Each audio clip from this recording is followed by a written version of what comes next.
Hello everyone, welcome back to my channel. So in this podcast we are going to learn about Ambra grisea according to Allen's keynotes. So let's get started. In the beginning it's given for the constitution. Under constitution it's given that it's suitable for children, and that too especially young girls who are excitable, nervous and weak, nervous affections of old people, and where there is nerve worn out, like you can think that whereas there is excessive nerve involvement, and there is worn out nervousness. You can make out a person when you see, due to the nutritional deficiency they'll look like something, and there is nervous, what to say, I'm not getting the word, nervous weakness. There is something else, and there is worn out of nervous, like the general strength is less. So you can, by just catch of just the view of patient, you can understand. So for such conditions where the nerve seems to be worn out, and that is especially seen in old age, because the body has been like so many years, there has been so much wear and tear, so there is obvious some nervous worn outness, or the nervous weakness or nervous decline is expected. And it is suitable for lean, thin, emaciated person who take cold easily. So there are two explanations. So the lean, thin persons, and also they take cold very easily, and who are nervous, excitable, and who have this nervous weakness. Coming to the mind, there is great sadness and sits for days weeping. After business embarrassments, unable to sleep, must get up. So that's common, when you have some emotional, or say when your expectations are not up to the mark from the life, it's common that you just have this loss of sleep. So in such situations or ailments developing thereafter, you can think of Ambra grisea. Coming to the mouth and tongue, ranula with fetid breath, and sensation of coldness in abdomen. So I would like to just remind again the beginning points. So there is nervous weakness as such. So when there is nervous weakness, the circulation will also is comes down a bit. That means there is improper functioning of the respective organ, so which will be resulting in the coldness, not general warmth which is expected in a healthy individual. So if there is like a regular temperature and needed warmth for the body, you can think the body or the person is healthy. But when there is coldness, that definitely implies that there is something wrong with the general nutrition that is to be given for that organ. And coming to the respiratory system, there is violent cough and spasmodic paroxysm, that is also expected in the nervous involvement as such, with erectations, which is also due to the nervous involvement, and also gastrointestinal involvement, and also observed in some respiratory conditions as well. And hoarseness is also there, which is worse during talking or when reading aloud, evening without, and morning with expectoration. That means there is expectoration only during morning, and evening they have cough but there is no expectoration.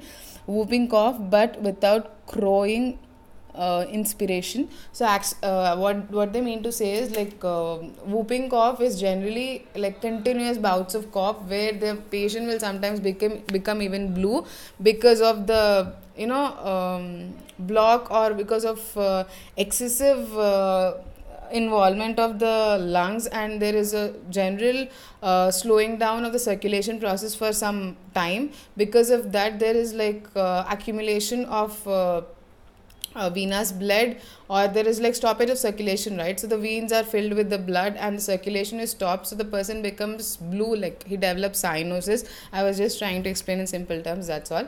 So yeah, cyanosis is developed. But here, and when the cyanosis is developed, the patient will gasp for breath, and that is not seen in actually in Ambra grisea. So when there is whooping cough, but when there isn't any remarkable alteration in the respiratory movements as such in inspiration, you can think of Ambra grisea. Coming to the stomach and abdomen, the presence of others, even the nurse, is unbearable during stool. Frequent ineffectual desire which makes her anxious. So this explains these 2 points. First is they are very much timid and bashful. These are the terms used to explain their mental setup as such. So they are very much shy, and they doesn't bear the presence of even the nurse. Like in small kids it's okay, like some actually generally kids bear some presence of someone, actually they want presence of someone. But in I mean, children where Ambra is needed is they are very much they can't even bear like nurse's sight even during stool, especially during stool, and they are very anxious, and there is ineffectual desires, and this can also be tracked down to the nervous involvement due to the nervous weakness, which isn't expected in such a young age. So it is a defective vital reaction is there. So using Ambra will just set right the things. And in female reproductive system, there is discharge of blood between periods at every accident, a long walk, after every hard stool. So there is discharge of blood between the periods. That is due to you can think it is due to, in the beginning it's given nervous weakness is there, so the strength or the uterine strength is slow or low, so because of which a small strain also just puts up some pressure on the uterus and results in the bleeding. So after every hard stool, so during hard stool also there is much strain, the patient has to strain enough so to pass the stool. So even in that attempt also there is bleeding. So for such situations where there is bleeding on every exertional episode or during every hard stool, we can think of Ambra. And there is leukorrhea, which is thick bluish white mucus, especially or only at night. Sorry.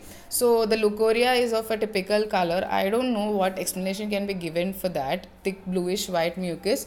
So it's better, just I guess it's just for academic purposes, because I have never come across such typical colors during leukorrhea, but it's given in the books. Maybe it used to be there in that centuries, but I don't know. But leukorrhea will be there. I've seen these modalities as well, especially or only at night. I've come across some cases wherein leukorrhea is only present during night. So we can think of Ambra grisea in such cases.